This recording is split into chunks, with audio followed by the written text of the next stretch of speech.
Carbon है, एक carbon को हम सर्किल से रिप्रेजेंट कर रहे हैं, एक कार्बन को डॉट से लिख रहे हैं। ठीक, देखिए क्या है समझाते हैं। देखिए एक कार्बन को हमने सर्किल बना दिया, ठीक, और एक कार्बन पे डॉट लगा दिया। ये डॉट वाला कार्बन है। इस कार्बन पर 3 हाइड्रोजन लगे हुए हैं, 3 हाइड्रोजन लगे हैं। अच्छा, ये डॉट और सर्किल के बीच में कौन सा बॉन्ड है? Sigma bond. नहीं, सिग्मा बॉन्ड। डॉट और सर्किल के बीच सिग्मा बॉन्ड ऐसे है, जैसे मान लीजिए ये डॉट है और ये डॉट है, ये सर्किल दिखा रहे हैं। ये कार्बन है, कार्बन है, बीच में कौन सा बॉन्ड है? सिग्मा बॉन्ड है। नहीं, बीच में सिग्मा बॉन्ड है। अगर ऐसे देखें इसको, यहां देखें, ऐसे देखें, इसको देखें ऐसे, तो पिछल नहीं दिखेगा, इसलिए पीछे वाले क्या कर रहे हैं? बड़ा करके बना रहे हैं। ऐसे देख रहे हैं, ऐसे। ये कार्बन ये है, डॉट से दिख रहे हैं, इसको बड़ा करके लिख रहे हैं। इस कार्बन पे कितने एच है? 3। देखिए 3 एच लिख रहे हैं वाइट से। 1 एच, 2 एच, 3 एच। ये 3 एच हो गए डॉट वाले पे। इस वाइट वाले पे, येलो वाले पे भी 3 एच है, सर्किल पे भी 3 एच है, और एच बिल्कुल इक्लिप्स हो रहा है, छिप रहा है। ऐसे एच है, एक के पीछे एक एच। ऐसे देखिए, ऐसे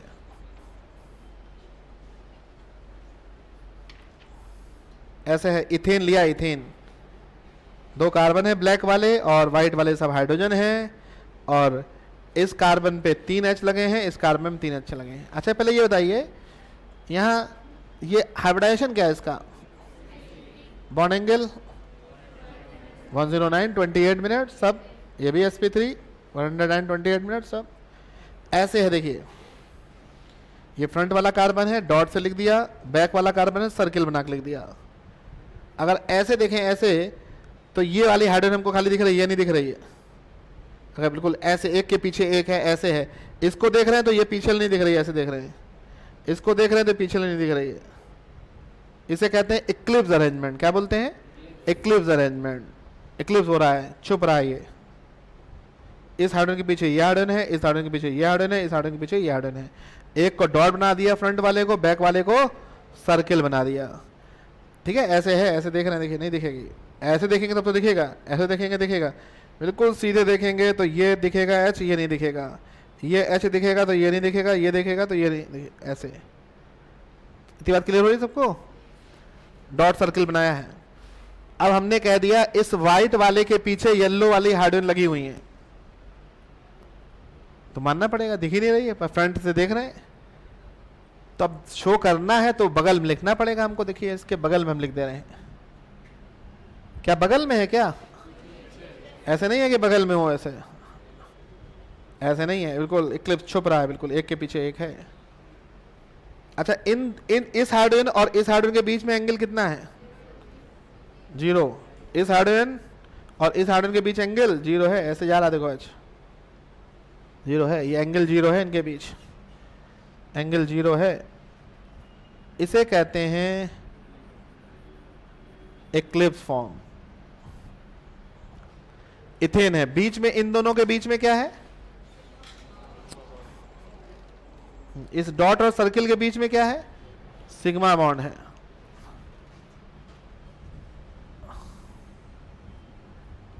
ये डॉट है, इस पे 3 हाइड्रोजन लगे हुए हैं, और ये सर्किल है, इस पे भी 3 हाइड्रोजन लगे हुए हैं। अब देखिए भाई, इसको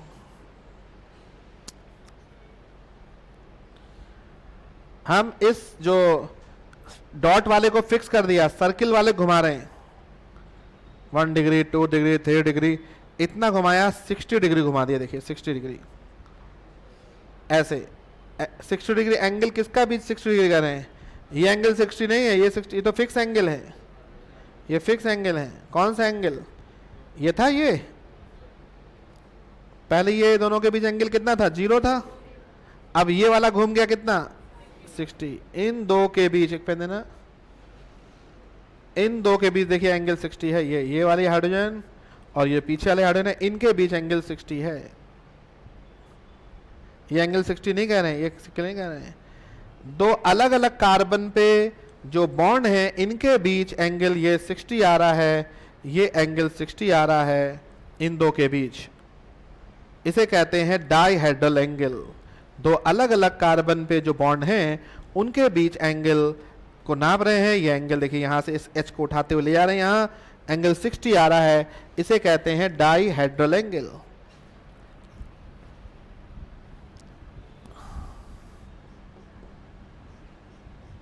ये जो एंगल है यहाँ पर ये थीटा है 60 और इसको कह क्या रहे हैं, dihedral angle.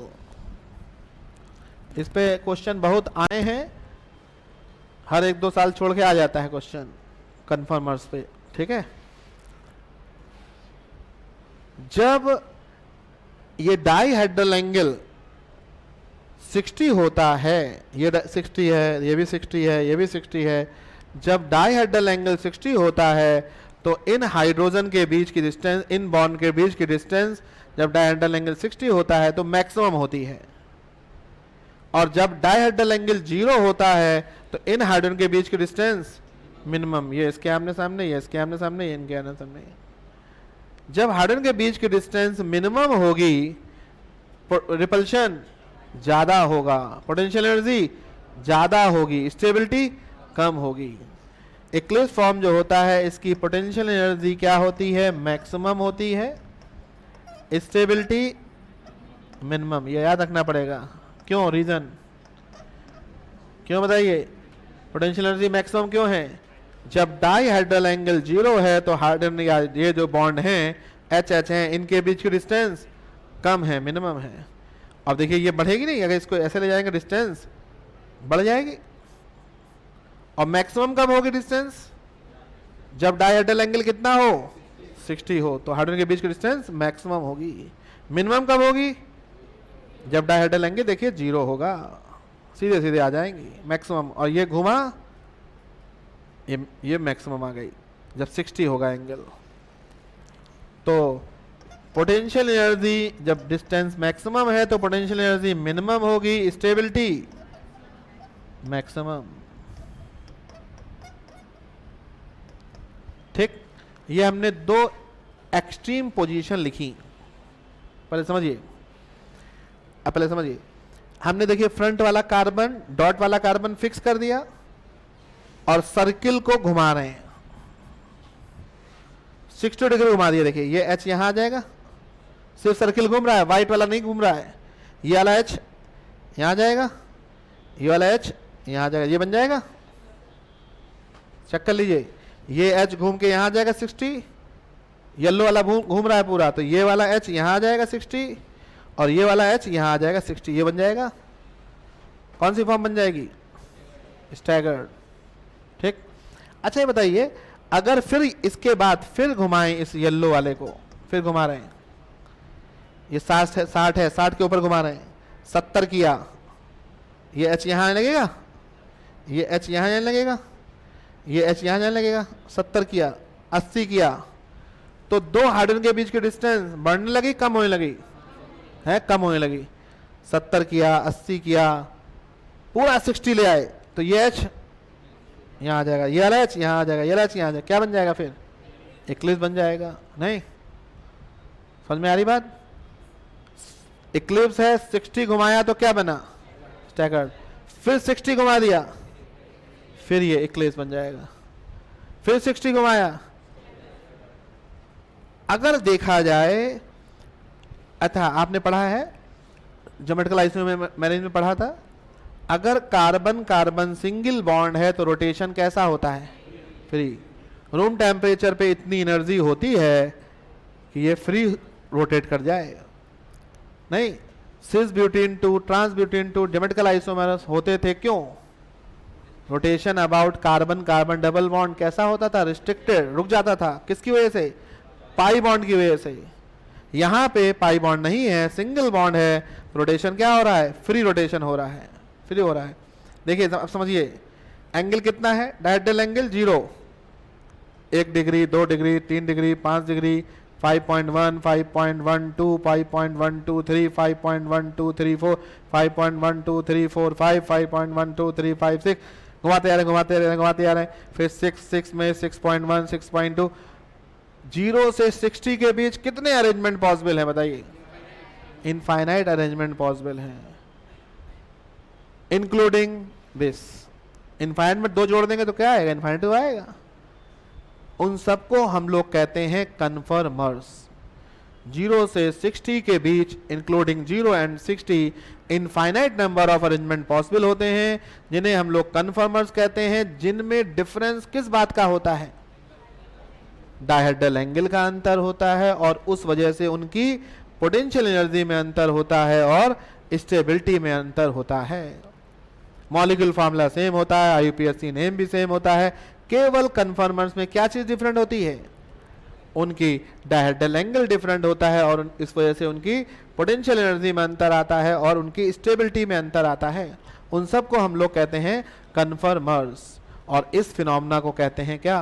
Conformational isomerism. A free rotation about carbon atom between sigma bond between them, ठीक। अगर फ्री रोटेशन हो, कार्बन एटम जिनके कार्बन एटम 2 हैं जिनके बीच सिग्मा बॉन्ड है, और ऐसे में इनफाइनाइट नंबर ऑफ अरेंजमेंट बनते हैं 0 से 60 के बीच, उन सब को हम लोग इंक्लूडिंग 0 एंड 60 सबको कहते हैं कन्फर्मर्स या कन्फर्मेशनल आइसोमर्स, और इस फिनोमेना को कहते हैं क्या? Conformational isomerism.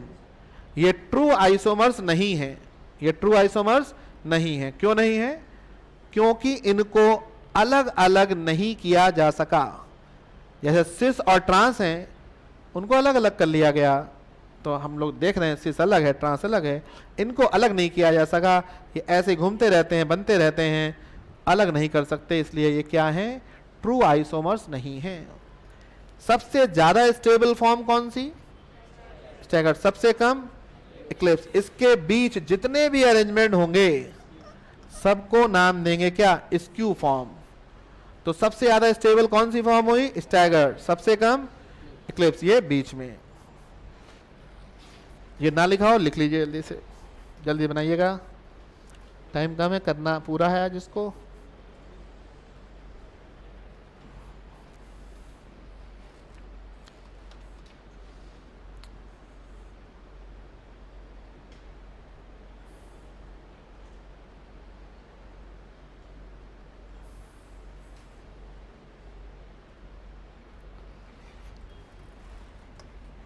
Newman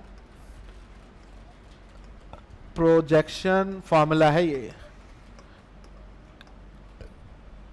Newman projection formula. Dot circle बना के लिखते हैं न्यूमैन प्रोजेक्शन फॉर्मूला।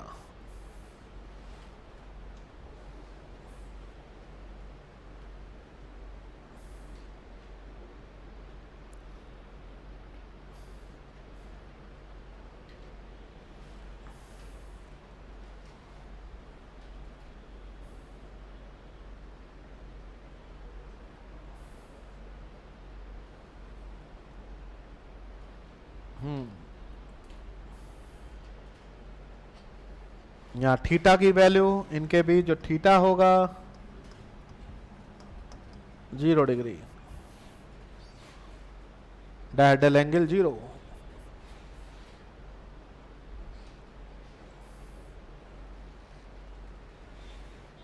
बढ़ाएं इसको।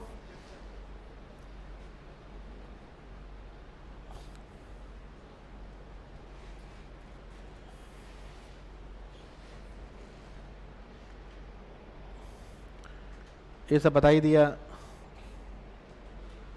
अच्छा, कन्फर्मर्स में क्या इनका हाइब्रिडाइजेशन बदलता है क्या? इसको ऐसे घुमाते हैं तो क्या हाइब्रिडाइजेशन बदलता है? नहीं। बॉन्ड लेंथ बदलती है? नहीं। क्या चीज बदलती है? केवल डायहेड्रल एंगल बदलता है इनके बीच, और पोटेंशियल एनर्जी, स्टेबिलिटी, और कुछ बदलता नहीं है। Bond length, bond energy, hybridization, shape कुछ बदलती नहीं। ये सब बातें लिखी हुई हैं। और 0 से 60 के बीच की सारी फॉर्म को स्क्यू फॉर्म कहते हैं। स्टेबिलिटी का ऑर्डर, सबसे ज्यादा स्टेबल कौन? स्टैगर्ड, फिर स्क्यू, फिर इक्लिप्स। सब पढ़ा है।